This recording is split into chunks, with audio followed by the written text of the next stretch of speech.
Good afternoon, colleagues, and welcome to webinar 3. I acknowledge our colleagues from the National Department, our provincial and metro UISP champions, our local municipalities, and all practitioners in the UISP community of practice.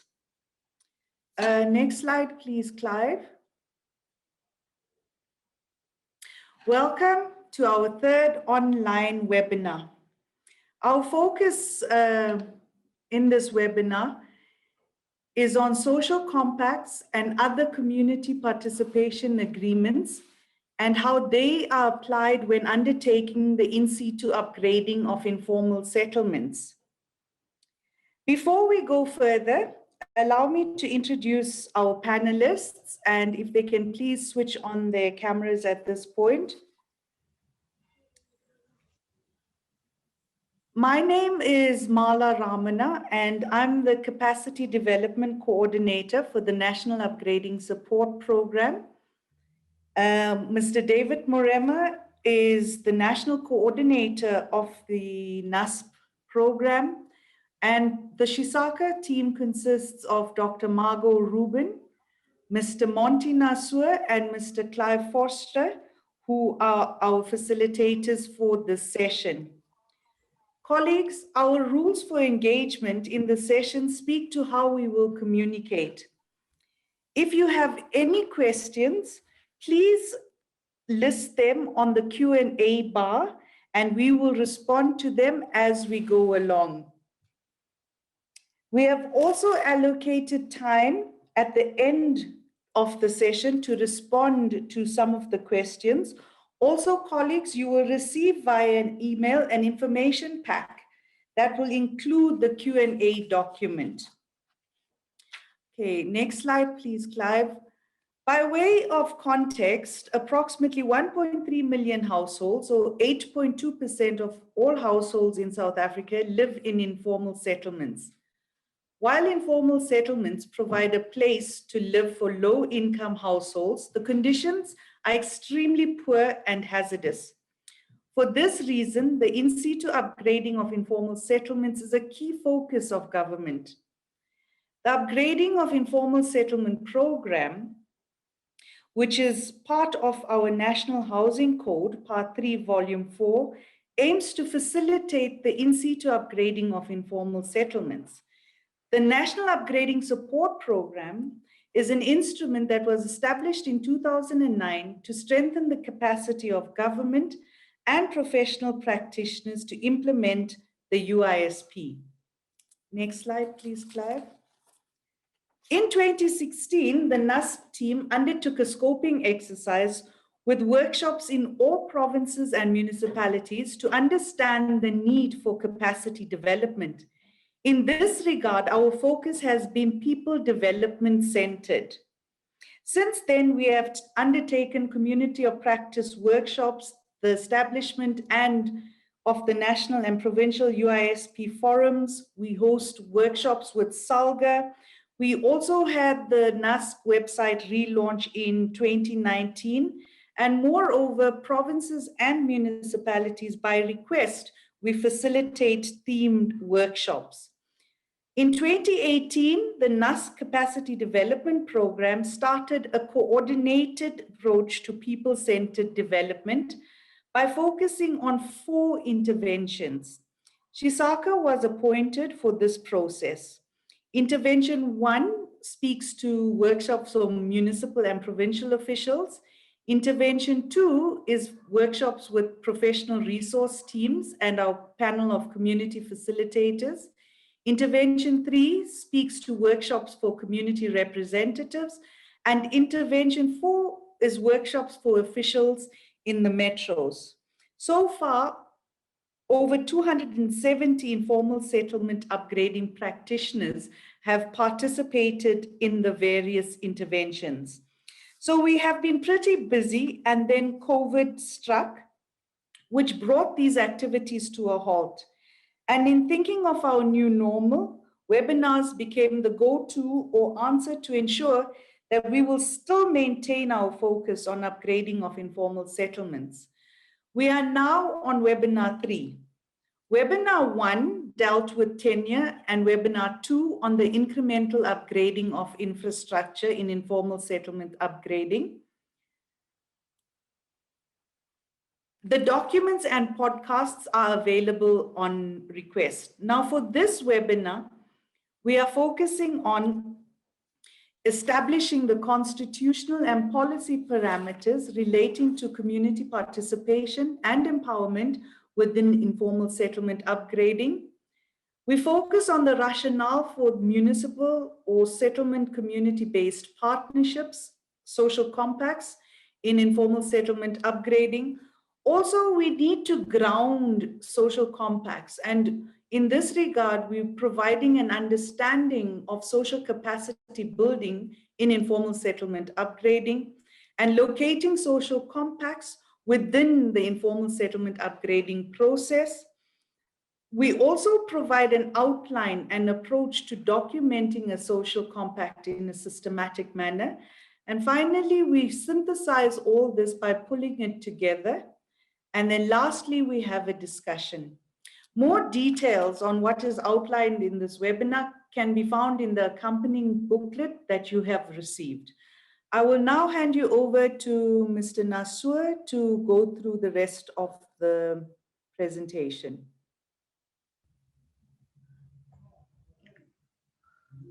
Thank you, Mala. Good afternoon to all the practitioners, and I hope you've had a good day today. So what we're going to do now, as part one, is to look at the constitutional and policy parameters relating to community participation and empowerment in the informal settlement upgrading. It's quite important that we understand this, because some of it is what we are understood to comply with, but some of it is also about the development trajectory that government wish to follow since the 1994 democratic elections. Now, in terms of the Constitution of South Africa, in section 152.1, it sets out the developmental objectives and duties of local government. So local government has to be democratic and accountable to local communities, provision of services to communities in a sustainable manner, social and economic development, and to promote a safe and healthy environment. Now, the important part of the Constitution is to encourage the involvement of communities and community organizations in the matters of local government. So if you look at the Housing Code of 2009 on informal settlement upgrading program, it has three key policy intents. The first is to make sure that there's tenure security, which we dealt with in webinar 1. The second is to deal with health and security, and in particular, basic services and engineering services, including water and sanitation. And that was dealt with in webinar 2. But the third important point of the Housing Code was the issue of empowerment. So it's primarily about addressing social and economic exclusion by focusing on community empowerment and the promotion of social and economic integration. One of the key issues there is to build social capacity through participative processes and addressing the broader social needs of communities.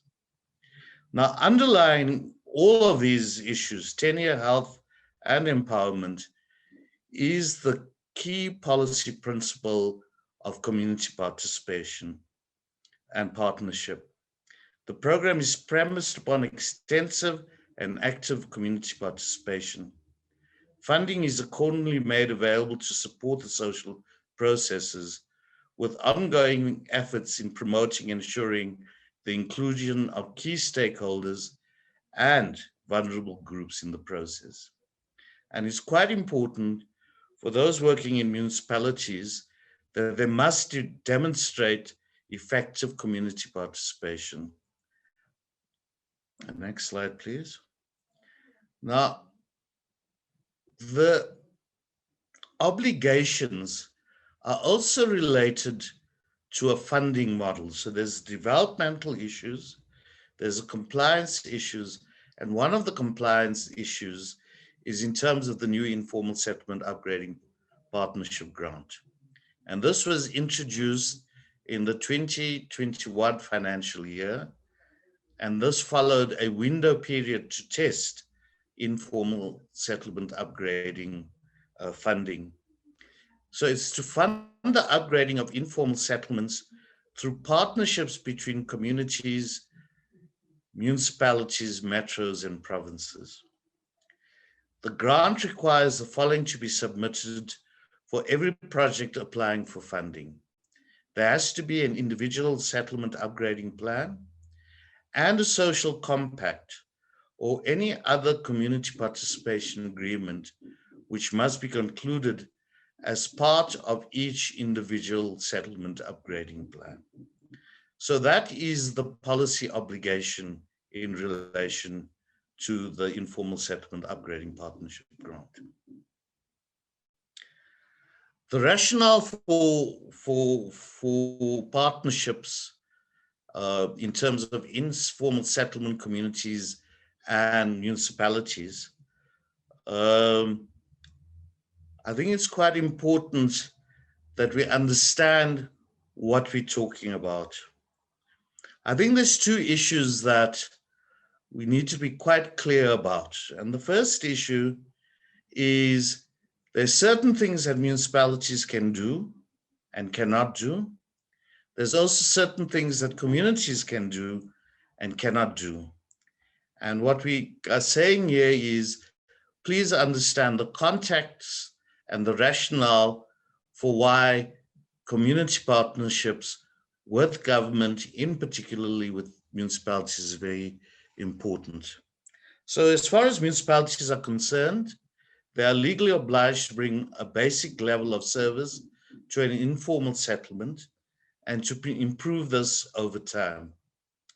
They have the resources and capacity, including access to ISU funding via the ISUPG, which is Informal Settlement Upgrading Partnership Grant, and for metros, access to the USDG, and for both metros and local municipalities, there's an equitable share that is provided in terms of the Division of Revenue Act. They also have an obligation in terms of planning and services line departments with capacity to be able to install the necessary basic infrastructure. And they've got a number of powers in terms of a variety of different legislations that sets out their land legal powers, etc., etc. But I think it's important for us to understand that for us to be able to provide these services in a sustainable way, services must be installed with settlement residence cooperation. And if they don't have that cooperation, then municipalities cannot provide those services in a sustainable way. So for example, and many of you have had this experience, the issue of the protection of servitudes from occupation. And then the second part is the implementation part. The second part is the maintenance and operation. So it cannot maintain and operate the services effectively without residents' cooperation. So for example, ensuring that services are used properly. And the one example we can think of is to make sure when you're not using the tap at the standpipe, then you have to switch the tap off. Next slide, please. Okay, on the other hand, we know that settlement residents have capacity. And in a set of research examples, SIRI, which is a legal NGO, found that it's very important to understand that people in informal settlements have three key characteristics: agency, order, and cooperation. So, for example, agency means that informal settlements occupants have the ability to do things for themselves. For example, residents identified land and demarcated it and allocated the first sites. Order means that residents govern their settlement, for example, through representative committees or the election of a leader. And thirdly, when it comes to cooperation, it means that residents cooperate, for example, to agreeing to a local tenure system. I think it's quite important for us to understand that this social capacity, which we will deal with in more detail, can vary widely from one settlement to another. So in some instances, there are high levels of cooperation, order, and agency. In others, there is a lack of social cohesion. Now, for more on these examples of agency and order and cooperation, I think it's quite important that if you look at the booklet that we sent out, that you look at the examples used by SIRI in a variety of different settlements in KZN, Western Cape, and Gauteng. Although residents do have capacity, and even if they have high levels of capacity, they by themselves cannot implement legal municipal services provision, such as establishing fully effective firefighting systems, grant legal tenure, install infrastructure. So it's quite important to understand the limitations of what communities can do. Next slide. So we are saying that this partnership between settlement residents and the municipality has to find ways to work together to do the following four things: select upgrading actions, prioritize upgrading actions, implement upgrading actions, and organize and act in ways that ensure that the improvements are protected, maintained, operated, and sustained. Next slide, please. So there's been a lot of questions about what a social compact is. I think the first point that we need to make is that social compacts are works in progress. The initial social compacts and their subsequent iterations will change over time as development takes place or as the dynamics change. So it is a partnership between two parties, and it's expressed in a social compact, which is an agreement of cooperation and, more importantly, commitment between a municipality and a community representative committee, or what we're going to call later on the community representative partner of an informal settlement.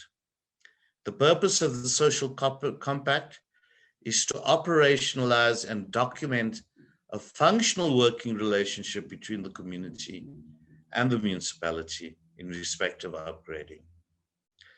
And we think it's quite important that it should be written in a manner that's simple and understandable and clear to all parties.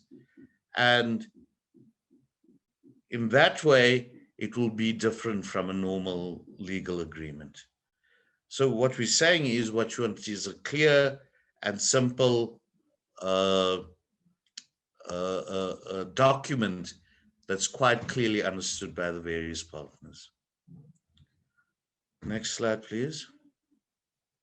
Understanding social capacity building. I think what we're saying is at the heart of this issue is that we need to understand what the social capacity is. I just want to make two overall comments in relation to that. The first comment is that in any development process that involves a partnership, we must ensure that both sides are capacitated so that they can deliver on their part of the development deal, for the want of a better word. So we're saying it enables municipalities to have a capacitated partner with which to undertake the upgrading of an informal settlement. You don't want an unequal partnership. It improves the quality of decisions made in respect of upgrading of informal settlements through accessing local knowledge. It's very important that we understand that within communities, there's a real understanding of the social and economic dynamics of their settlements. It also builds residents' sense of ownership and of the resultant improvements. We know that there's often been vandalization, and to mitigate against it, we need to build that sense of ownership. It enables people to form cooperative partnerships with diverse stakeholders. And within the process, the development process, it builds the social capacity within the settlement community. Social capacity is the ability to work together to organize relationships within a community rather than give the responsibility for those relationships only to state actors or the market. It's based on and enables social cohesion within a community. Now, I think one of the key issues when we talk about how do we understand social capacity is to take into account the fact that very often we are faced with fragmented communities, and that makes development and that makes partnerships very, very difficult. And that's why we make the point that your assessment of social capacity can vary widely from one settlement to another. Can we have the next slide, please? So there are different types of settlement upgrading actions which require different levels of social capacity in order to be successful and sustainable. And what we're doing is we're giving you examples, and those examples relate to upgrading actions, the social capacity requirement in the implementation phase, and very often what is neglected is what is the social capacity requirement when it comes to the maintenance and operation and the sustainability of the improvements that were made. An example is the provision of communal standpipes on the edge of the settlement. In the initial stage, when you're doing implementation, the social capacity required is relatively low. For example, local capacity is needed to ensure that the identified standpipes are not occupied. It's also that they are correctly located so that they are convenient. So that's the capacity requirement is not very high. When it comes to maintenance, and this is dependent, and we're saying it's low to moderate. For example, the local capacity needed to report faults to municipality, and to shut off taps after use. The whole issue of maintenance and operation becomes quite an important issue. And we're saying, although we're saying low, we think it requires a higher capacity for communities to ensure that the infrastructure that's put in continues to operate. Another example is when you actually are providing communal standpipes throughout the settlement, within the capacity has to be at least moderate in the implementation stage. So local capacity is required to agree on and secure sites for standpipes inside the settlement.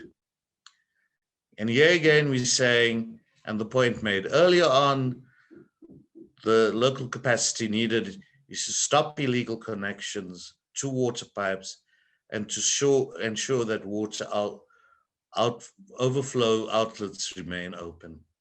So that becomes quite an important issue. Next slide, please.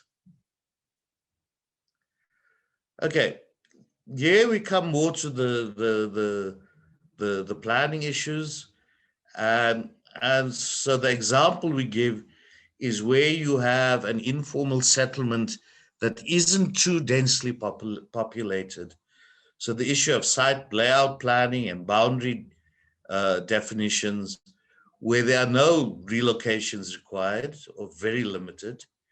And in the implementation phase, you require the community and the local capacity to resolve disputes over occupancy rights and agree on plot size as possible. When it comes to the maintenance and operation, we're saying that the capacity that's required is moderate. For example, what is needed is to regulate dwelling expansion into reserve and side spaces. Although we're arguing that it's moderate in some instances, depending on the level of social cohesion in a settlement, this might actually require quite a high level of local capacity. With reblocking, that becomes an issue where you've got to be moving people around and you need high levels of social capacity to secure agreement within the community to ensure that there is a clear understanding of the reblocking process and that there's compliance to the rules that have been agreed to.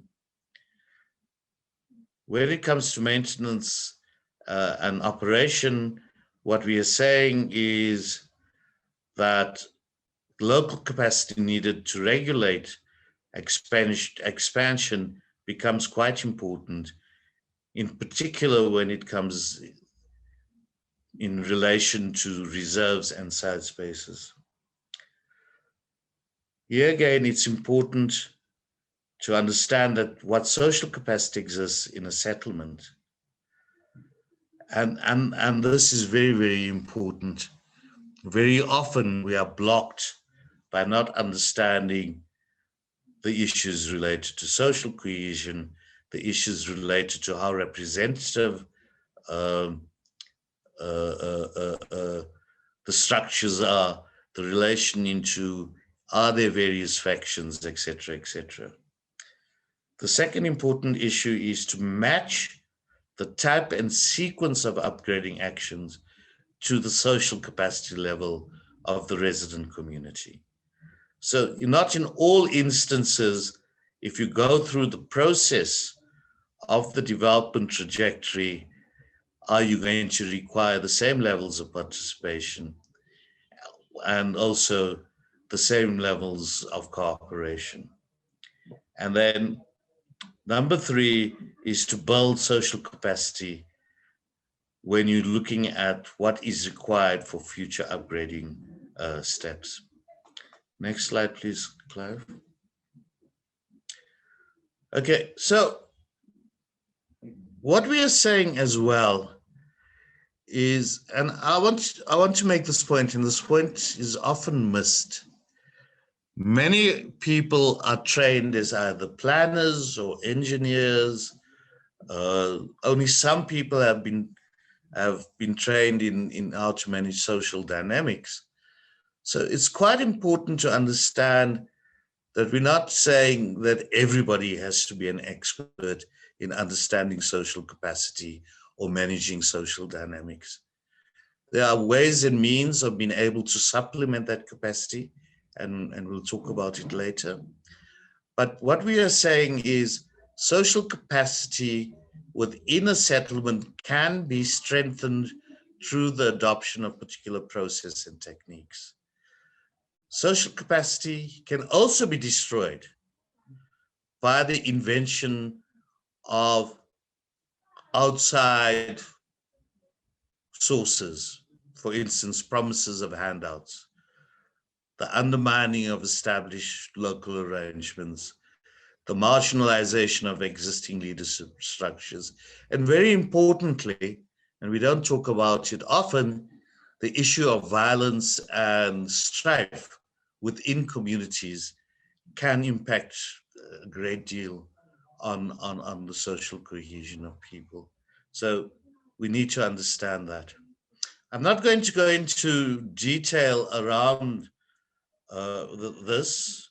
Our source is the Development Action Group, uh, but there are a variety of different methodology. There's the asset-based approach, where we identify, or residents identify their assets, their strengths, how they can contribute to the upgrading process, how they can be mobilized, etc., how they can mobilize their own assets within a community. Then obviously there's participatory planning, and it becomes quite important to understand that very often the terrain of the settlement is very well understood by local residents. They also understand who lives where, when, pretty good understanding of the demographics. And it's quite important that residents are involved in participatory planning when you develop plans and activities to achieve these outcomes. And then there's a process of action learning where you're simply saying, as we do things, we'll learn from it, we'll reflect on it, and then we'll reassess and monitor and evaluate what has gone right, what has gone wrong, and then to build on those successes. And also quite importantly, sometimes we learn more from our failures. The next slide, please, Clive. Okay, so we're saying that there are numerous methodologies, and many of these methodologies have been designed, implemented, tested by a variety of different agencies, both local and internationally, and we have some of those examples within the booklet, but it goes from community self-services, participation, community action planning, community-based enumeration, etc., etc. And the point I made earlier on, not all of us are familiar with this. So it's important that when we're looking at these methodologies, that we are engaging with people that have experience in implementing them. So we're saying social capacity building should be included as part of an upgrading process and executed in parallel with the incremental steps in engineering services, tenure upgrading, and also when it comes to looking at what are the economic empowerment opportunities within communities. Okay, I am going to pass the next part of the presentation on to Clive, but I just want to repeat, when you have unequal partners, development deals don't hold. We've got to make sure that there is a sharing of knowledge and that there's a sharing of what the planning is and what the processes are, so that if everybody has that understanding, there's a much better chance that we'd be able to have successful outcomes. Clive? Thanks, Monty. Can everybody hear me? Okay, so I'm going to now take us through where we start to, how we start to apply the principles and the requirements and social capacity building components and social compacts, and more specifically within the upgrading of informal settlements process. Now, we'll all know from our engagement with previous NUSP learning events is that essentially at any municipality, to be successful, a municipality needs to undertake program level activities, which in other words apply across the municipality as a whole, and settlement level activities or project level activities. Now, the settlement level activities, obviously social engagement occurs at the project level because you're dealing with the local community. But there are certain things that need to happen at the program level, also happen at the program level in order to establish a platform for the engagement at the local level. And I'm going to start there and take us through 5 municipal-wide aspects that need to be established in place if the local level engagements are to be successful. Now, the first of those is, we've got 5. It starts with rapid assessment and categorization, and then it ends with support. But the first of those 5 is, in fact, the rapid assessment and categorization. Now, we're all familiar with how that works. Municipalities have got slightly different versions of that, but the bottom line is that you're assessing the future trajectory of a settlement and establishing and differentiating between those settlements that need to be relocated as a matter of urgency, those that might need to be relocated in the fullness of time, and those where we're retaining people where they are and taking an incremental process in situ. It's important that that gets established and that categorization happens at a municipal level as a precursor to engagement with the communities, because community on the ground, because of course one of the first questions people are going to ask is, what is our future? And if we're not clear about that and what the trajectory is, we can generate confusion, anxiety, etc. So the assessment and categorization is an important foundation which you establish at the program level. The second, we've dealt with to a degree in webinars 1 and 2, but there's a need for municipal-wide upgrading strategy and frameworks that, for example, establish how the municipality is going to approach different types of settlements in different locations. And we talked, for example, in webinar 1 and 2 about the engineering services framework and the tenure framework. It's important to know that because broadly, to have a broad understanding of that, because it sets the parameters for local on-the-ground engagement and becomes, in a sense, a guideline on what is possible and not possible in various settlements.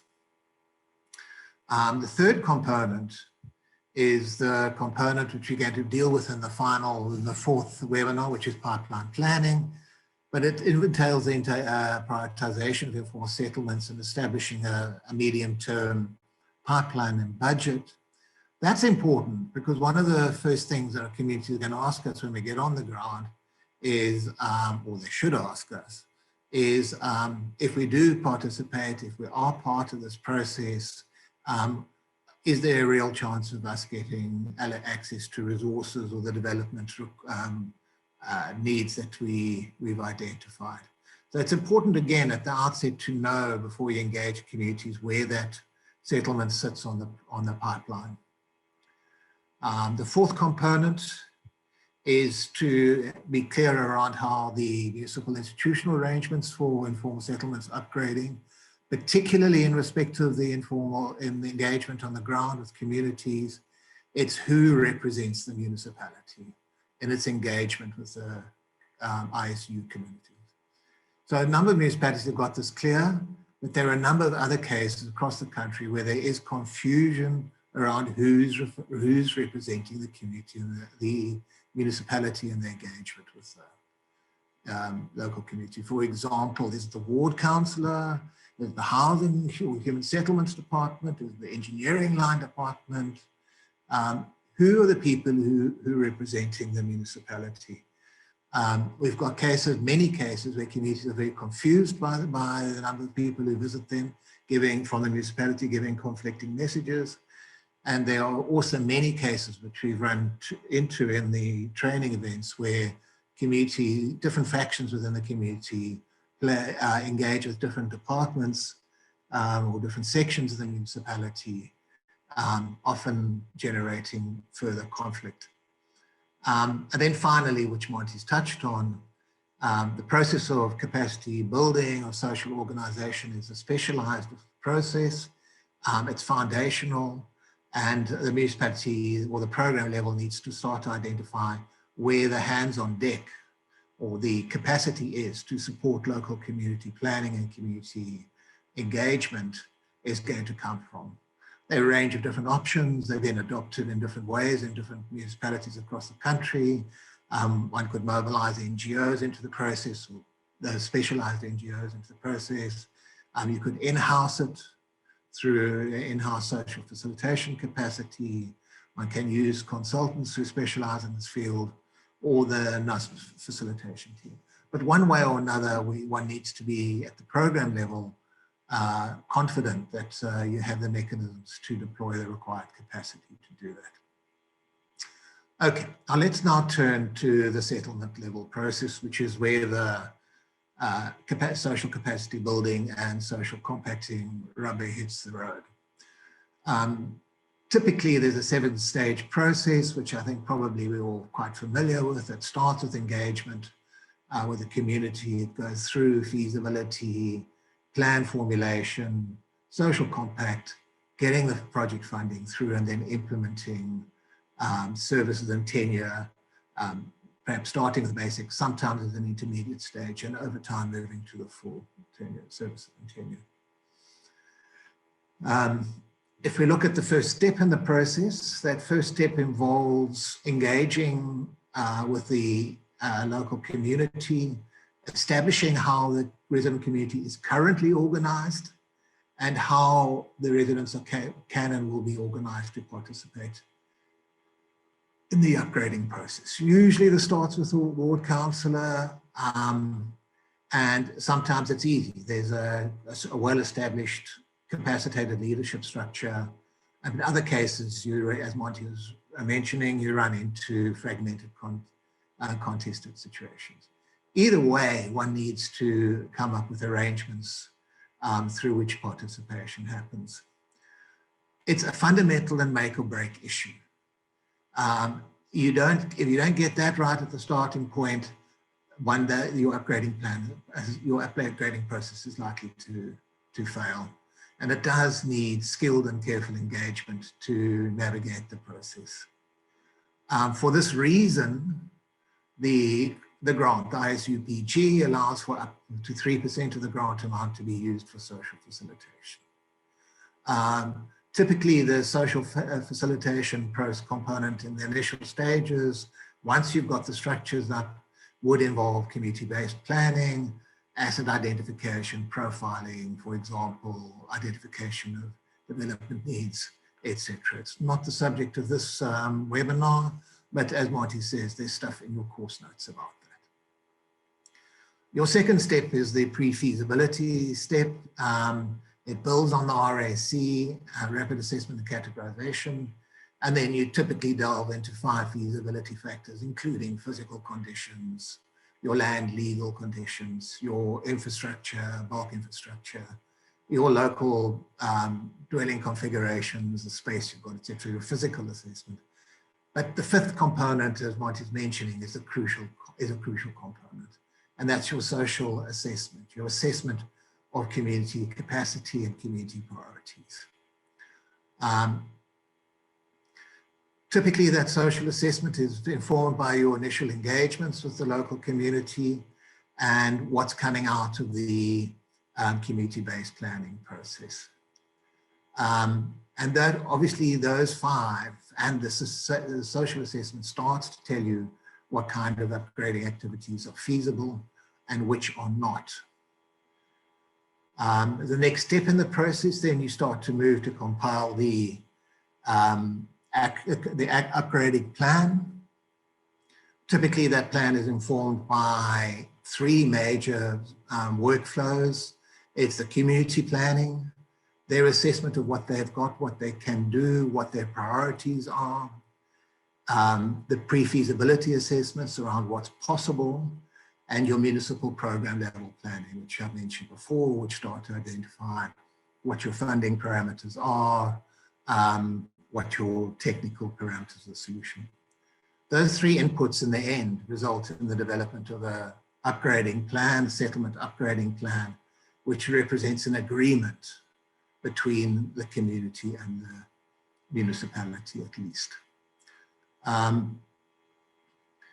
A typical content of an upgrading plan, I don't know if we need to spend much time here, but you might have in that upgrading plan the summary of the feasibility assessment, an approach to engineering services safety, for example, fire, your planning and land legal, your tenure approaches, and your blocking and relocking.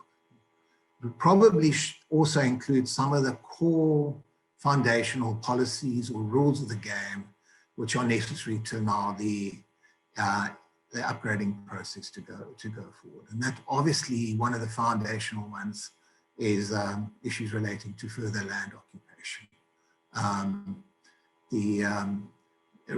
Issues around rules relating to dwelling expansion, who qualifies to stay and remain in the settlement.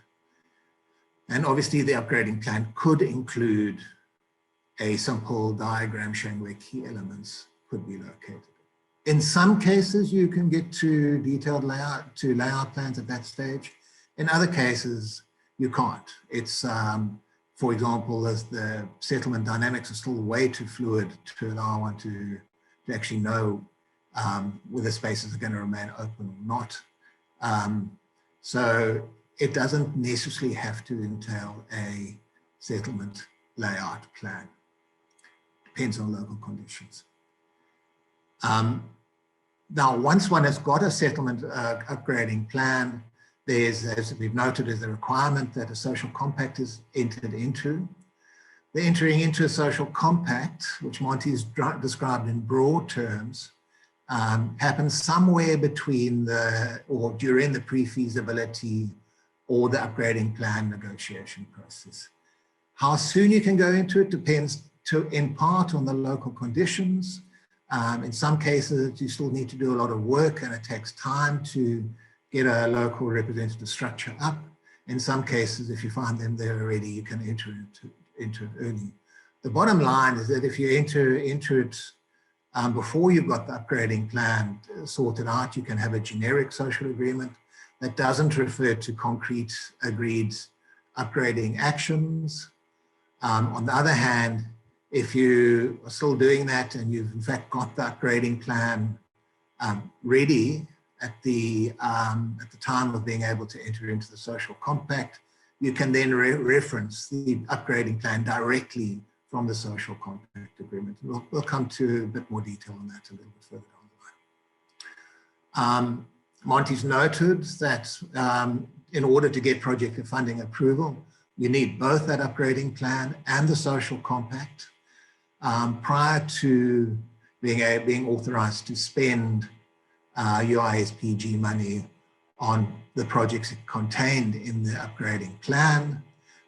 So once one's got that approval, one can then start to move to the detailed planning of your immediate or short-term projects. And for example, usually one would start with your basic interim services.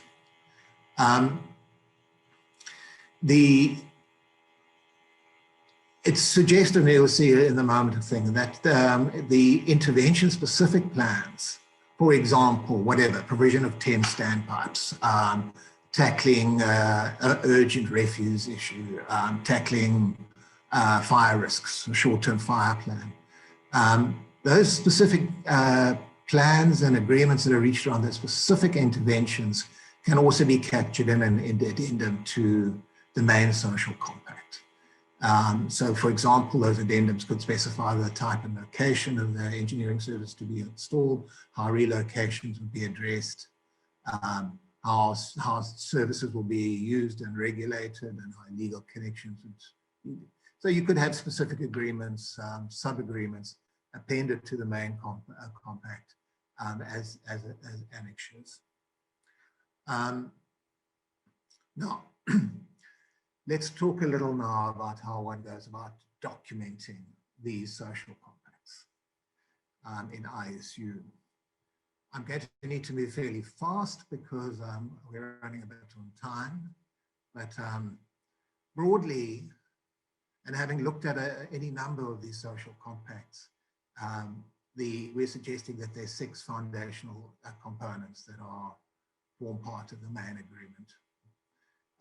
Firstly, it's good practice to spell out why the parties are entering into the agreement. So the rationale and the general upgrading outcomes that both parties want to see through the compact and through the process. So you're establishing your common ground. The second key component is to establishing the key rules of the game that will be adhered to by both parties during the upgrading process. We'll talk a little bit more about that, but these are the key make or break things that will sink an upgrading project. Typically, they're around land settlements, protection of services, house expansion. We'll come to more of that. The third leg of the 6 legs we're proposing for your main agreement spells out how the community representative partner, who they are, how they're represented, how decisions in the community are going to be made through the community representative partner, and the responsibilities of the community representative partner. Exactly the same for the other party, the municipality. How's the municipality going to be organized and represented, and what the municipality's responsibilities are, including the contractors that work for and the consultants that work for the municipality.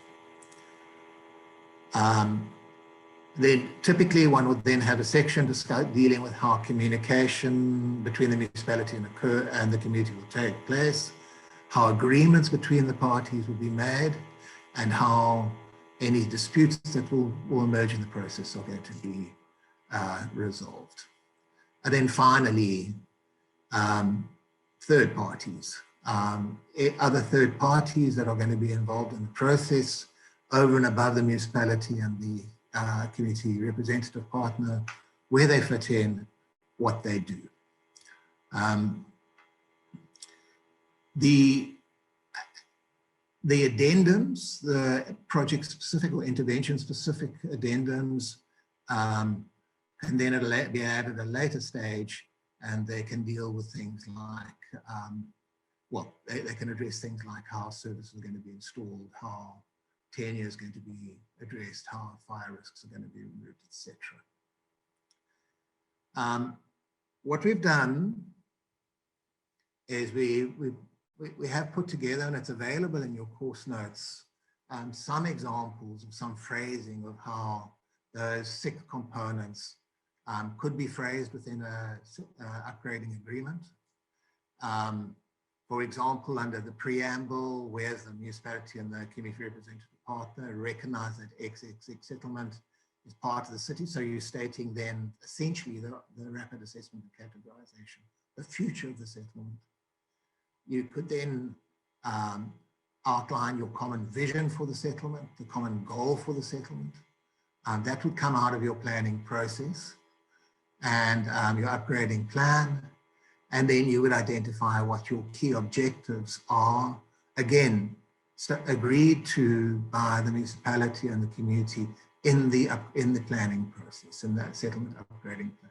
So in this case, it might be improved tenure, security, etc., etc. What this does is it establishes, this section does, is it establishes your common ground, why you're getting together and what you have in common in terms of intent. And then you recognize and you state your recognition that in order to achieve these outcomes, you need to work together, and that the written agreement will assist in formalizing the working relationship. The key policies or rules of the game, for example, you'd have a phrasing that says, we've agreed that the following rules shall apply, and to work together to ensure their achievement. And in this example, we've got building of new structures, dwellings, expansion, who the beneficiaries are, or who the local community households are going to be, perhaps how relocations are going to be undertaken, other issues like illegal connections, etc. It's quite important in this section not to put down 100 of these. It's around to boil out those fundamental policies that are required to enable the upgrading to go forward, and where you have agreement and common ground between the parties. In terms of the community representative partner, typically one would specify what the representative partner would need to do in ensuring that they're representative of the community, and the effect and the responsibilities for two-way communication between the broader community and the municipality. Too often in the past, one's entered into agreement with a structure that adopts no responsibility in terms of ensuring that the broader community are informed and participate in the process. Another component of this could be the responsibilities for consulting with the wider community, encouraging residents to adhere to the rules of the game, and other roles that might be specified. From the municipality, statement around who the community, the municipality is going to be responsible, who will be represented by, who's going to ensure that other municipal officials come to the party. It's probably useful in many, many cases to be clear around where the ward councillor fits in. If not, it can be a problem. And what the municipality is going to do. For example, ensure capacity building supports given to the partner. Funding is an obvious one. Securing the land rights, getting the area onto the SDF, implementing services improvement, helping us address tenure, as an example. This example now of how communications between the municipality and the community will be undertaken based on a project steering committee approach. Doesn't have to be a project steering approach. Some municipalities already, or metros already, have a standard type of structure, standard terms of reference, standard ways of convening these. If you've got it, it's working, it doesn't need to be broken. But broadly, one would want to specify when communication is going to happen between the parties, who's going to convene the meetings and the joint sessions between the parties, where they're going to be held, who's going to chair, how you're going to make decisions, how records are going to be kept, and how disputes are going to be resolved. The NUSP institutional material has a lot more onto this front, and it's referenced in your course notes. And then finally, you would set out your responsibilities of third parties. Typically, these would include any social movements that are represented in that organization, the role of independent NGOs offering services within the community. Third parties are not contractors and consultants to the municipality. They're people who are coming in and of their own rights. it's important not to fall into that trap of listing implementing agents and contractors as an independent third party. In the interest of time, I'm going to fly through it, but the addendum to the main agreement, there's an example in the course notes, which is, for example, the standpipes inside the community, and you would follow essentially the same process, but focusing on the negotiated agreements relating to that specific intervention. So you would specify the purpose of that addendum, you would specify what that addendum's dealing with, you would identify where those actions are going to happen, for example, the position of standpipes in this case. You would probably want to identify when it's going to happen, the implementation is going to happen, if any relocations happens, how they'll be done. And I don't know where it's disappeared to, but what often sinks the intervention specific engagements is around how jobs are going to be allocated and to whom. And then again, you would simply specify who represents the community and on that specific project, and who that's going to represent the community representation partner on that specific project. So you, in this case, it might, the community representation party might nominate a single person, and this might be, given water, it might be the area manager of the water department. Then also might want to put in implementation rules of the game and specify who's going to play what role in the maintenance operation stage of the process. As Monty's made this point, too often one ignores the maintenance and operation stage to the cost of everybody. So it may well be useful, say, for example, in a water project, to specify what the community representative partner will do around the maintenance and operation and what the municipality will do. Monty, I'm going to hand over to you now.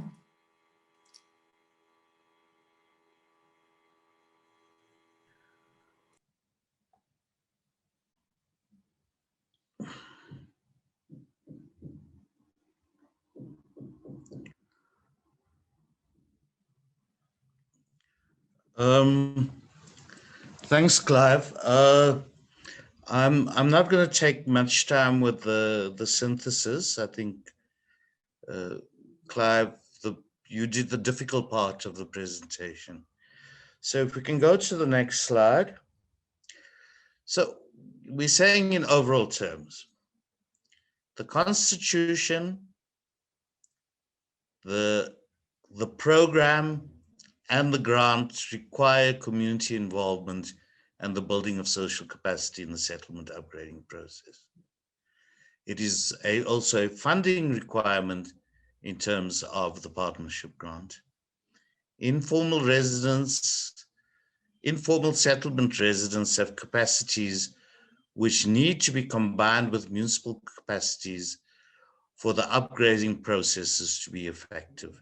And that's why we're saying there is a requirement for social compacts. The municipality needs to ensure coherent arrangement for engaging with communities. This requires institutional arrangements at the program level are established, and similarly mechanisms through which settlement residents participate in the upgrading process needs to be established at the outset of the upgrading process, and that's at almost the settlement level.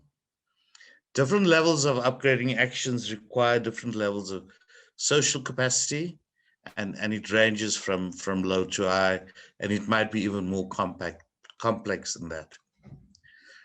We are also arguing that communities have different levels of social capacities, but this social capacity can be built over time using a number of different methodologies, and we made the example of some agencies doing this. An incremental process of building social capacity during the upgrading process can be adopted, as we are dealing with the incremental nature of upgrading of informal settlements, whether it's tenure, servicing, social livelihoods plans, etc., sustainable livelihoods plans, etc. Next slide, please. Okay, we're saying it's good practice, but it's also a requirement that the cooperation arrangements between the municipality and the community representative partner be formalized into a written agreement. That written agreement, the social compact, will normally be settled while the social settlement upgrading plan is being developed, and would include long-term outcomes, rules of game, roles and responsibilities, communications, and decision-making arrangements. The social compact can be structured to allow more detailed, specific arrangements to be appended at different stages in the upgrading process. So we're saying it's a living document, it's an iterative document, it's a working process. And as you go along, what you are doing is you are providing more and more detail as the development process goes along. The last slide, Clive. Before we go to the questions and answers, David, as the coordinator of NUSP, do you have any comments to make? Or are you happy? No comments, Monty, thank you. Okay, we are now going to deal with questions and answers. And we're going to ask Margot Rubin to basically take over this part of the presentation. We've got more than 40 minutes if we need to try and provide some of the answers to some of the questions. Thank you. Thank you so much to Clive and Monty and Mala. I really appreciate your inputs. I would like to invite people to put up their hands or to type questions in the Q&A or even the chat if they prefer. We have been having quite an interesting dialogue that's been going on in the Q&A, but I'd like to see if there are any more questions or any more comments that people have. Please feel free to put up your hand. I'm just checking through the respondents. Okay, there's a Q&A that's just come up. Said from Cassandra Gabriel, said, good day, I joined late, so might have missed it.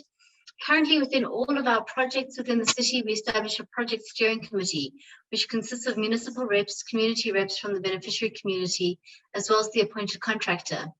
A TOR is entered into, which sets out the roles and responsibilities and most of the factors as listed within the social compact document. Does this mean we can continue with our model of PSC and enhance our terms of reference to ensure that it aligns with the social compact guidelines? So it's the question is effectively, is this sufficient, or does there need to be any more that's being done? So she asked the question, does this mean we can continue with our model of project steering committee and enhance our terms of reference to ensure that it aligns with the social compact guidelines? My answer, and I'll also be interested to hear what my colleagues feel about this, is that if it's working for you and it's making sense, then absolutely continue with what you're doing and just ensure that it does meet the rest of the criteria for the social compact. But if you have a way of working that is actually fruitful and that is doing the job, don't change it. Just make sure that it hits all the other notes. Monty, Mala, I don't know if David, you want to come in with that? Yes, please, Margot. Yes, whilst I agree that the model is working, however, in my opinion, the PSC is more of an institutional arrangement, and the compact is more like a constitution in terms of how the development process is going to be undertaken. And in many instances, PSCs are established where a project has started being implemented, and as such, the precursor to that will have been an agreement, which in this case, we're making a motivation for a social compact. So it does work much better in the combination as opposed to separately. Thank you. Great, thanks so much, David. Okay, I hope that answers that question. Cassandra, if not, please just do come back. I've got two hands up. I can see Randall Marinas and then Mark Biley. So Randall, do you want to ask your question?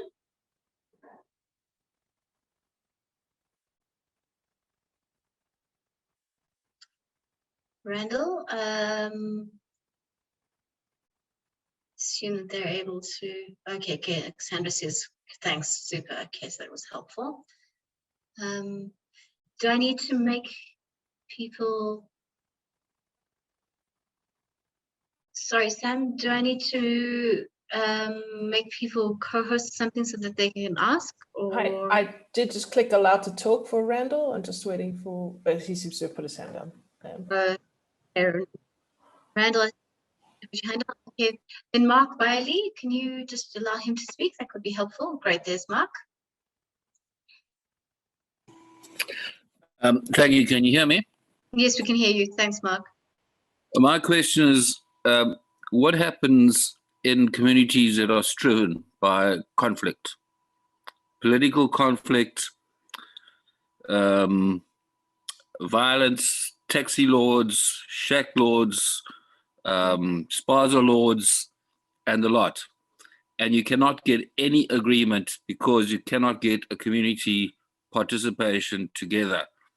And I think Clive has had examples of this in Caddo Crest, which for the last 20 years is still struggling to get development programs on the ground. And Absolutely. we have other examples at Equity, and it might be that the local community is against a ward councillor, the other councillor, what do you call it, the designated other councillor is against a ward councillor. And so it might be political, it might be violence, it might be taxi lords, a whole range of conflict-ridden situations. Does one go ahead with a development under that situation, or does one walk away and say we're not coming in there? Because that is a problem in a lot of informal settlements. Thank you. Bye. Thank you, Mark. And yeah, I mean, there's no question that that's an issue that confronts many informal settlements across the country. I'm going to actually ask Clive. I mean, given that you have experience with this, what's your view? Yeah, there's no doubt there are many of those situations. I mean, Caddo Crest is a case in point. I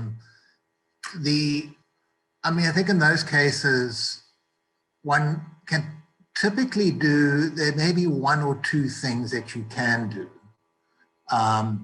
even in a context where it's driven. Like, say, for example, Caddo Crest, it's been possible to put in communal ablution blocks on the edge of the settlement. But certainly in a context like that, you're more complex and kind of specific activities that require higher levels of social cohesion are just not possible. And I think it is important that one communicates that, or finds a way of communicating that. So often it's then made the problem of the municipality as opposed to the problem with the municipality and the community at large. So I think it's quite important to make it clear the degree to which those kinds of divisions prevent higher levels or more sophisticated forms of upgrading action.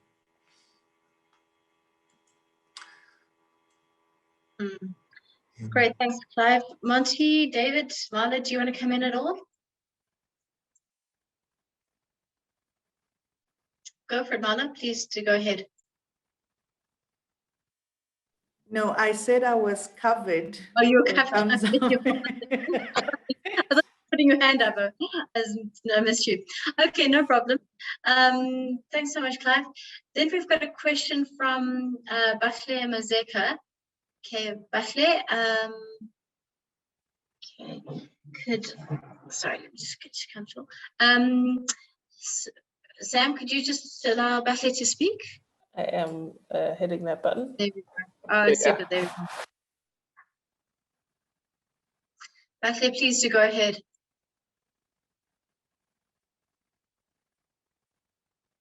Okay, am I audible?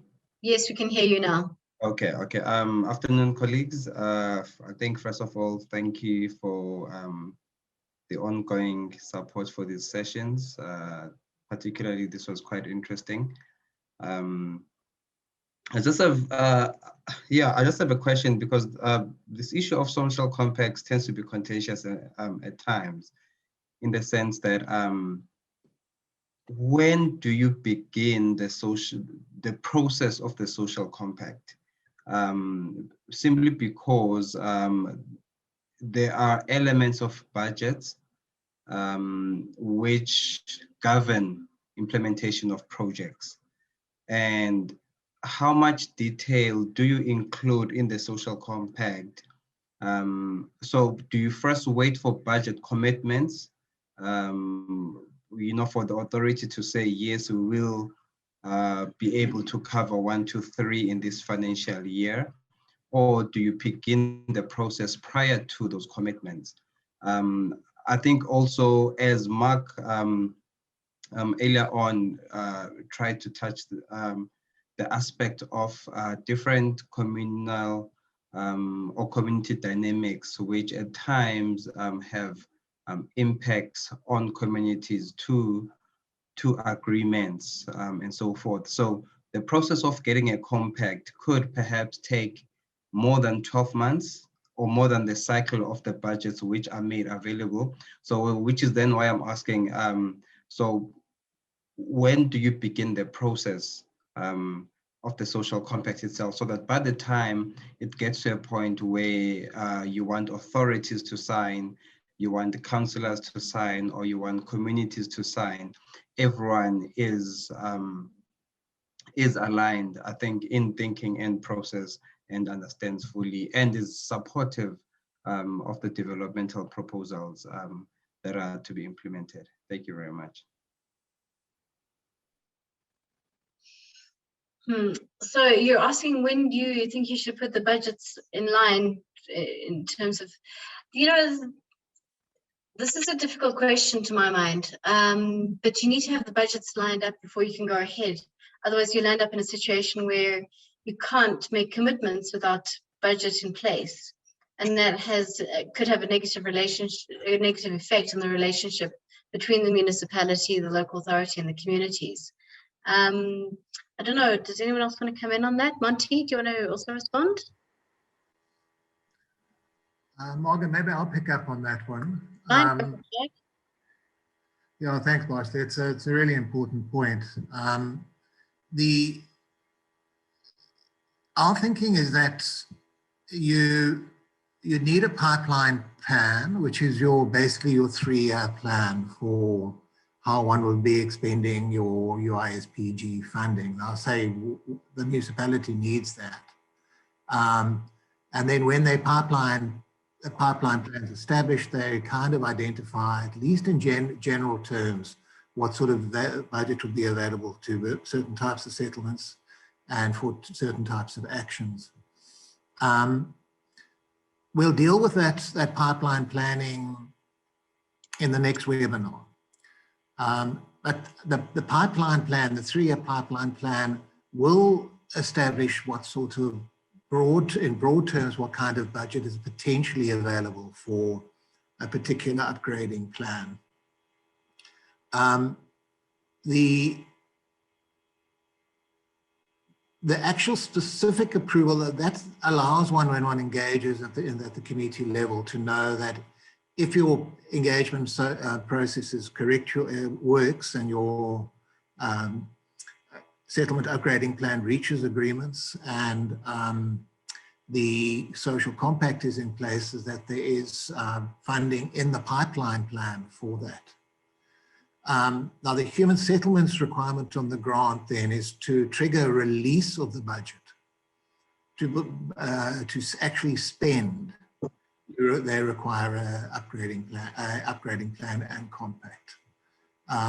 So the pipeline plan should give the community and the facilitators like yourself sufficient confidence that if one is successful in pulling the plan together and getting the social compact in place, the required budgets will be provided.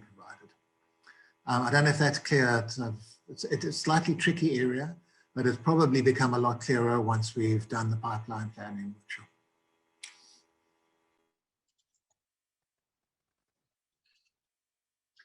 Okay, thank you so much, Clive. Monty, it looks like you and David also want to come in on this question.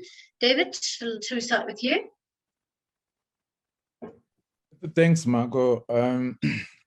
I'll just respond to the issue from Bashe with respect to how much context you need in the social compact. And I think in the presentation is explained that the process of upgrading goes through various phases, and certainly there's different activities that you will undertake. And the social compact is intended to be a living document that members or stakeholders involved with the upgrading will, from time to time, depending on the phase they're in, update the trajectory or the content of the upgrading plan and what is needed and how many more stakeholders will be added. Certainly, if permanent services are being installed, you'll have contractors, you'll have laborers to be employed, and you'll then have to also establish project steering committees. So inevitably, the social compact will change based on the phases of the informal settlements upgrading process. There's also a question that I would like to link with the question that I just responded to on the site from Lindoguhle Velem. That says where there is no upgrading plans or plans in municipalities, money will therefore not be made available. Certainly, you appropriate budgets or grant funding where there's a plan that is budgeted. And the idea is that upgrading plans as a requirement of the grant framework should be costed so that they are collectively put together into a municipal pipeline, and therefore the business plan is based on that and being funded. Thank you. Great, thank you, David. Monty, do you want to come in? Yeah, I remember getting a very good bit of advice from someone. When you're standing on the edge of a cliff, don't try and work out the way forward. And I think it's quite important that where there are high levels of political conflict, where there are high levels of violence, trying to do participatory planning is going to be a major issue. And that's why we made the point during the presentation.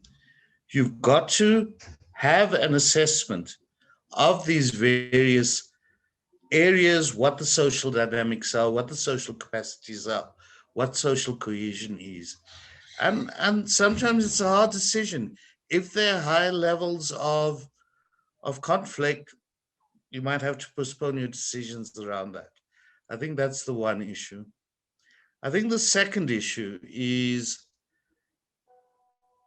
very often, and it's been my experience, that's why I've got so little hair on my head, it has been the issue of you are preparing people, you do capacity building, et cetera, and there's no money. And what you are doing is you're basically preparing people for a wedding when there isn't a wedding. And I think that for me is one of the major issues that you're going to have. And I think I agree totally with what David is saying. You've got to have some understanding of what your project pipeline is, and given some of the business plans that people have been providing to the National Department, you've got to understand where this process is, because you don't want to prepare people when you don't have anything to deliver, particularly in terms of budgets.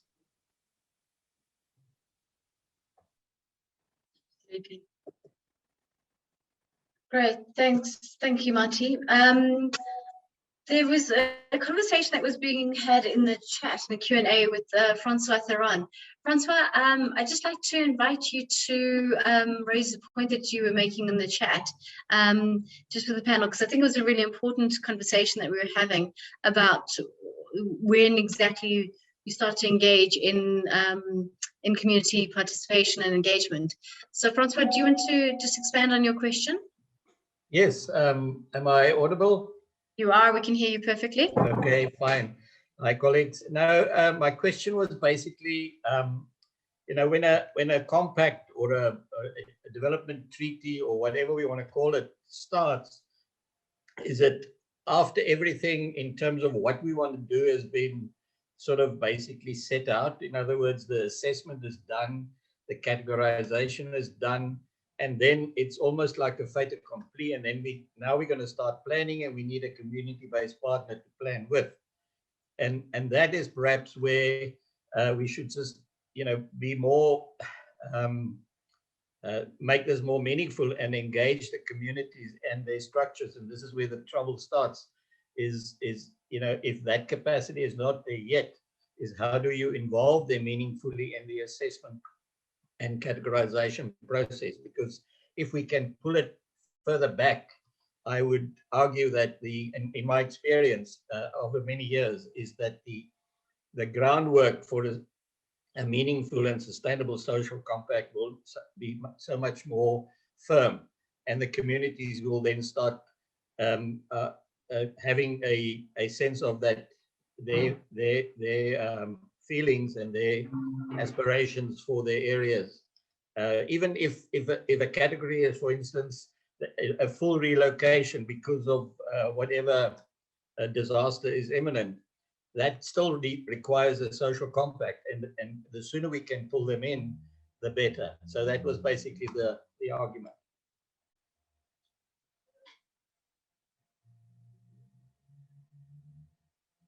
Great, thanks very much, Francois. I mean, I think that the general principle of starting as early as possible is definitely in place.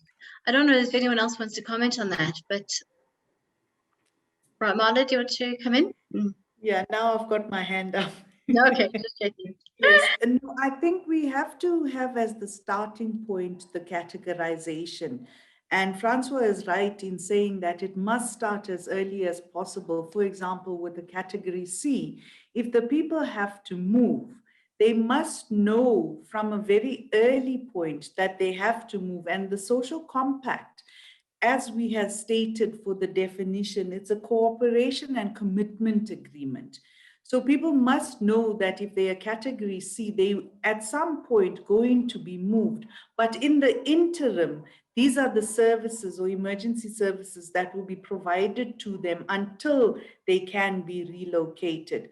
So yes, I have to 100% agree with Francois on that point. But there's a different angle that one can approach this as well, in terms of creating expectations in our communities. You know, when we are going to sign a social compact, we must, as officials and as government, be committed to the process or the development process in that compact. Because what we have seen and noted that very often, people will talk and then we go into the community and we do all sorts of work there, but nothing follows thereafter.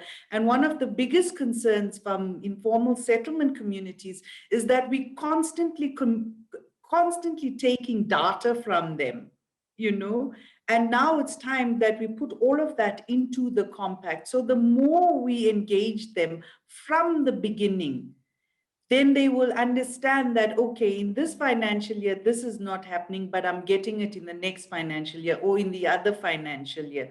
So we must also, I think the whole idea or theory behind the social compact is to minimize the expectations that are sometimes wrongfully created in informal settlement communities.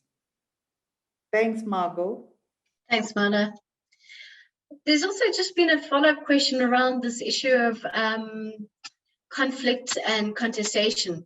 And says, and Amanda Zungu, she asks, Who becomes the mediator in areas of conflict? I'm interested in issues around capacity building and layout planning and reblocking. If there's resistance around those issues, how does one navigate around some of those technical aspects while also achieving community buy-in? And I think this has come up quite a few times already, this question around what do we do in situations where it's incredibly fraught, where it's incredibly difficult? Do you go in or out? Clive, I mean, do you want to reiterate this point? Do you want to come back in on it? Yeah, thanks, Morgan. I mean, that's right. So, I mean, there are many settlements that in the areas I work with, and one wouldn't want to even go anywhere near layout planning or reblocking. Those do require quite high levels of social cohesion. You need to be able to, everyone needs to be on the same page, etc. But other actions may not be nearly as divisive. A standpipe on the edge of a settlement may not require particularly high levels of cohesion. So I think what one's got to do is you've got to, and maybe we didn't really explain it properly enough, but you need to look at your individual upgrading actions that are available through your infrastructure framework, for example, and then ask, will that work in this particular context? If it doesn't, it doesn't. As Marty says, there's no point in trying to drive it. You're just going to escalate the thing. But there are not many cases where you can do absolutely nothing, put it that way. And the trick is to find those ones where you can make a start and avoid those actions that require high levels of cohesion that are not available within a community.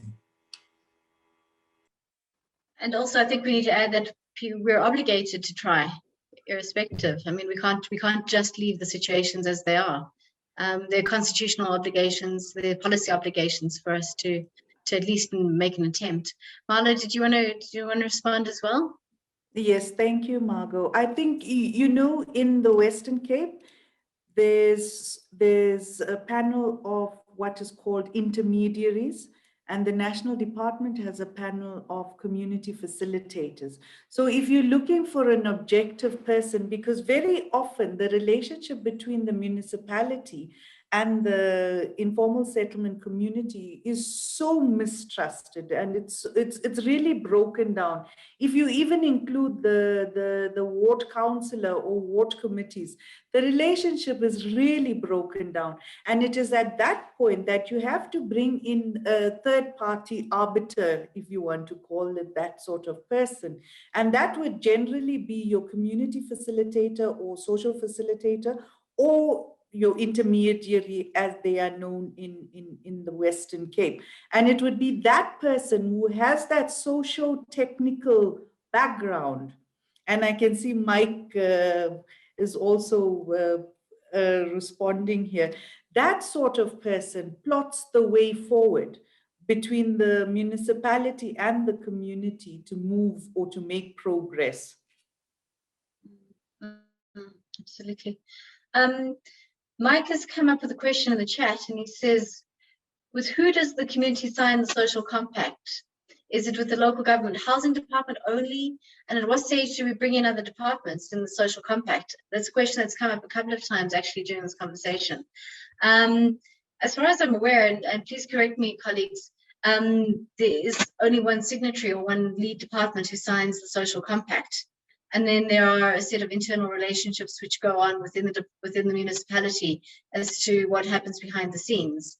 So, but it may not be the housing department. It could be planning. It could be other units as well, from what I understand. Okay, David, did you want to add on to that? Yes, thank you, Margot. You've covered most of the points. Inherently, any documents that is signed, whatever department signs the document is signing it on behalf of the municipality with any external parties outside of the municipality.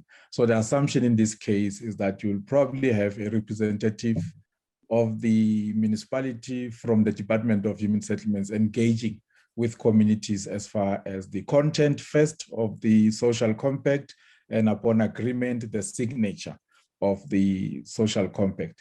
So that is how the understanding is in terms of this. Thank you. Great, thank you so much, David. A question that's come up on the Q&A from Amy Mololekwa, and she says, where does the process start? Who must initiate the engagements with the community? If it comes from the metro, will it not be treated with suspicion? Amy, in my experience, and I would also ask my colleagues as well, is that it comes often comes from different sides. Sometimes it's community driven, sometimes it's driven from the metro, sometimes it's an NGO or a CBO that gets involved. As far as I'm aware, there isn't any standard form. It seems to be driven from a number of different partners. As to whether it will be met with suspicion, well, yes, I think that depends very much on the relationship with the community. Monty, did you want to come in? I think in relation to that and the previous comment, very often we're starting at looking at the project level, and I think it's quite important in response to Comrade Mike, that the arrangements at what we call the municipal-wide level, and one of the key requirements around that is to ensure that those arrangements at the municipal level is as organized and as integrated as possible. So you're going to have a municipal-wide strategy. You're going to have to work out how you're dealing, and that comes to the issues of categorization, et cetera, how you're dealing with informal settlements across the board. Okay, so I think in that circumstance, whatever engagement there is in relation to who signs it, has to be some kind of continuity within the organization, and it has to be based on a municipal-wide plan. And that's one of the requirements. I think the second issue is who is responsible? You know, I mean, for me, and this is a personal opinion, and I hope I don't get suspended by David or Mala. I think it's quite important that if communities are taking the initiative, that's important. That's a great starting point to understand what their level of organization is. But the point is, as we said earlier on, there has to be a willingness on the part of the municipality and the community around these issues, because there's certain things that communities can do, and there's certain things that communities can't do. But that's one of the points about us looking at community capacity, and I think that becomes quite important. I've got a whole long speech, but I think I'll stop there. Thank you, Monty. Then there's Naz Mamutla has been asking a question, assuming that a particular municipality has 4 settlements to be upgraded and social cohesion and compact processes have begun, is it feasible to apply for funding for engineering services to be installed, or the municipality can apply for each individual settlement? So that's a good question. So it's a question around asking at what scale and at what point funding should be required. I'm not a funding expert, so that one I'm definitely going to hand over. Who else would like to take that question around funding? David, please go ahead. Thanks, Margot. Just on the point Monty raised, there has been instances where communities have applied for a settlement to be declared a USP project, and they've actually won court cases against some of the municipalities. So the code says the MEC shall advertise for informal settlements to be enrolled for upgrading. It doesn't say to be applied for by municipalities. So inherently, communities that are organized and properly mobilized can also request an upgrading project to commence their settlement. So that's one part. The second part is the current framework is structured in such a way that if there is a plan for an informal settlement, a specific settlement, you can apply for that settlement. Hence, there is a requirement that in your business plan, you provide a settlement plan per settlement that you intend upgrading, put together into one business plan. However, it is always advisable that your upgrading processes are area-wide and you don't randomly choose informal settlements, but you have a proper pipeline set up to manage planning, to manage implementation, to also maximize whatever grant funding that might be there. So it's important that you programmatize your upgrading processes, even though settlements individually can be funded. Thank you. Great. Thanks very much, David. I see two things that are going on. Mike's come back with a follow-up question, and he says, Mike, you and your guys at Planet. Oh, sorry, Marla, did you want to come in? I beg your pardon. No. It was in response to Mike. So oh, it's in response to Mike. Okay, great. Let me just read out the question. It says, beyond people fighting to become CLOs and subcontractors, how can communities benefit, i.e. empowerment and livelihood? Can this issue be included in the social compact? A really key issue. And I'm sure, Mike, you've had lots of experience with you guys in Gauteng. So, yeah, Marla, please go on. Okay, thank you. Thanks, Mike. You know, one of the key components or outcomes from the upgrading plan is a sustainable livelihood plan. And that is undertaken in the community to find out what are the various capacities that are not included in that informal settlement community. For example, what we're dealing with now, the social compact, relates to the social capacity of that community. Now, your sustainable livelihood plan speaks about the other capacities that includes economic capacity, livelihood capacity, etc. So I know a number of the PRTs that we have engaged with from the department that go into informal settlements and develop upgrading plans, work hard at defining sustainable livelihood plans per settlement. And they even go so far as to budget it or give it a rand value, so that when the upgrading plan is approved, the sustainable livelihood plan is also approved, and this will be included with the social compact. So yes, Mike, it is there. It should actually be rolled out in its completion. And I know a number of the plans completed for NUSP does have the sustainable livelihood plans that looks at the empowerment aspects of the communities. Super, thanks so much, Marla. So then I can see Bahle and Francois, you've got your hands up. I'm just going to take a question from somebody else who's been engaging in the chat. So Satish, I mean, you've had some very interesting comments, and then you write, what is the criteria for upgrading? Let's say if there's an agreement from all to upgrade and the location and soil conditions is not favorable, what is the plan then? So, I mean, I would imagine that it depends on how unfavorable the soil conditions are and the locations are as to what can be done. And that must be evaluated right up front in terms of the rapid assessment. So, you know, I know of some situations in Ekurhuleni where there have been some conversations about the fact that the ground has been undermined, but plans have been made as to what can be done and what kinds of settlement in-situ upgrading can be made in those particular areas. So it very much depends on exactly what the problems are, if they can be mitigated, and if some kind of plan can be made or not. So there's no hard and fast rule, I'm afraid, on that one. I hope that helps. Okay, let's go to okay, let's have a look.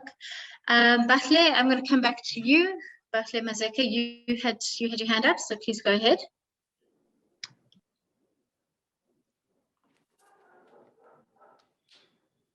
Bahle, we can't hear you. Perhaps you can. Do I need to take you off mute? Can you hear me now? Yes. Now okay, we can. thank you. Okay, thank you very much. Colleagues, thanks. I think this has been quite a very interesting discussion. I think one question I have left, perhaps it's split into two. Social compacts, I think the consensus is they are not legal documents. They're supposed to be social arrangements or agreements on principle and commitments from both parties. Now, I think my question is, due to the fact that there are officials who have to commit themselves on these documents in the form of signature. You have communities as well who are committing themselves in the form of signatures. Does it not increase litigation opportunities from communities, and particularly when projects don't work out the way that were planned out to be, for a number of reasons, of which in some cases could not be the community's part, but the project just simply doesn't work out as planned. And I think number two, should there be such incidences where there is a social compact signed in good faith and it doesn't work out, does it not further strain, I think as Mala did indicate, does it not further strain the state relations citizens, which are already quite delicate? Yeah, thank you very much. I'll leave it at that. Sure. Yeah, thanks very much. I'm not sure who might want to take up some of those questions. I'll certainly I'll start at the end and just say, absolutely, when there are failed social compacts or failed relationships between state and communities, it always makes the situation much worse. It always increases mistrust. So that's why, I mean, one has to handle these things very, very delicately and make sure that whatever one commits to as a municipality, as a local authority, one is able to deliver on.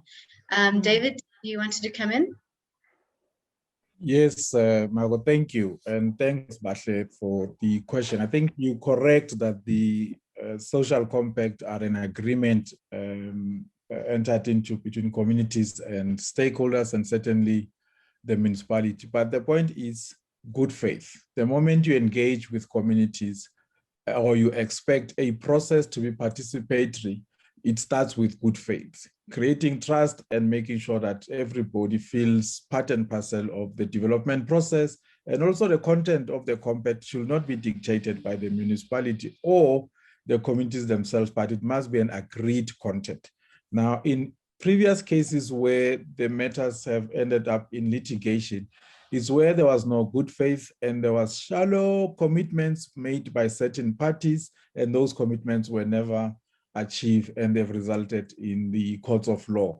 However, the manner in which Monty and Clive have presented the social compact nature, which we're mitigating for now, it's a compact that every party agrees on the path to be followed with regards to upgrading, and it will be reviewed from time to time as the project moves into a different phase. Therefore, should there not be sufficient money to fund a specific activity, everyone is aware and they are able to converge and redefine the content of the social compact. So it has to be moved away from being a legal document or a compliance document, but an agreement that people use to implement the upgrading in a more participatory manner. Thank you. Great, thanks, David. Monty or Mala, you wanted to come in as well? Should we start with Monty? Margot, we're coming towards the end of the session, so I just want to make a couple of general points. I think the one point, well, there's 3 points. The one is, unless municipalities start beginning to think about area-wide or municipal-wide programmatic approaches to this, you're faced with a problem. I think, and that's what David said earlier on as well. I think the second point I wanted to make, and I think it's quite important. We've talked a lot about the social capacity of communities. And I think the other part of it, and while there's issues about good faith, etc., etc., I've worked with many of the people that are that are participants today, and sometimes the problems they faced within their own municipalities, the capacity constraints, the operational budgets, makes it very, very difficult. So one of the big issues, and that leads to the lack of trust, or the breakdown in trust. One of the big issues is what is the capacity of municipalities to do these things. And I think it becomes quite an important issue. And part of Mala, the kind of reason why we're having these kinds of things is to try and capacitate within government and not only within communities. And I think the final point I want to make is in relation to some of the questions that have arisen. And one of the questions is, do you pay the people who are sitting on your representative structures? And that is a real issue for many, many people involved in these processes. So, and then if the relationship breaks down, you can always go to the Zondo Commission. Indeed. That's hilarious. Mala, just see, I think you can come in and also just finish off because we've got just a few more minutes. Margot, Francois had his hand up. Do we want to take him? Then I can finish. Sure, that could be great. Thank you. Thanks, Marla. Let's do that. Francois, do you want to just come in as the last one? I'm sorry, I know there are other hands and questions. I'm afraid we won't be able fine. Am I audible? Yes. I think Monty has just given me the, sort of the summary in what he said now is, the programmatic approach in particular, and I'm just going to refer to one of the examples where we've been involved in Mossel Bay, where there's 28 settlements. So the social compact that is currently in the making and in process there is for this whole program, where these 28 settlements are engaged in one big program, because they are interrelated, because some settlements have to be relocated in toto, others that, the number of stands that will be developed in situ is less than the number of households. So there's a spillover from one to the other and into some greenfields areas. So unless the social compact covers the full program, you will, as Monty says, you will be running into all sorts of corners and paint yourself into corners. So and for that matter, what we call a informal settlement forum has been established where all these settlements work together towards this social compact with the municipality. So that's just the point I wanted to make. Actually, Ronald was just asking a little bit about an informal settlement forum, so we should perhaps put you in touch with each other. That's very, very interesting. Good. I'm afraid sorry, Amanda, you wanted to finish off. Yes. Thank you, Margot. And I think what I'm about to say maybe just helps to concretize that. Because remember, when we developed the presentation and the template, it was just that, a template. And if you're looking at dispute resolution mechanisms from a relationship that is already bad, I think we all agreed that the most important thing is communication, and how you communicate to the community and how the community receives that information from you. And in that regard, I think in the presentation, it does say about the establishment of UISP forums, so that on an area or programmatic basis, as Francois is noting now, so that constantly and consistently, there is people that are attending these meetings and reporting back to communities, and then the municipality is reporting to their seniors or principals. But I think the most important thing is, as much as we're wanting to capacitate the informal settlement community, the point that David brought up about the actual capacity of the municipality itself, because we know of instances where one person is running the entire informal settlement upgrading program. And I think those sort of institutional arrangements really create stumbling blocks for progress.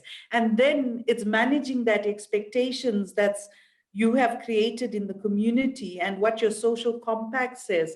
So I think it's time we all start thinking very, very clearly and very, very strategically about how, from our part as officials, we're going to impact communities. Yet when they come to the table, we have expectations from them, yet we can't meet our own expectations. So I think for me, it's just managing our expectations, getting our communication flows going, and of course, promoting or establishing the UISP forums at a local level. Thanks, Margot. Great, thanks everyone. Everyone, it is now 4 o'clock and that's our time to end. So I know that there are some questions in the Q&A that we haven't gotten to. We will respond to them in our report. So please don't worry, they will be responded to. We will take note of them. And I'd just like to say thank you very much to everybody who attended. Thank you very much to all of our participants. And thank you to our speakers. And just to invite Mala, David, Clive, Monty, anyone else to just add anything just to close off? No? All good. Super. All right. Thank you, everybody. It's been a wonderful session and we've really enjoyed your comments and engagement. Take care. Bye.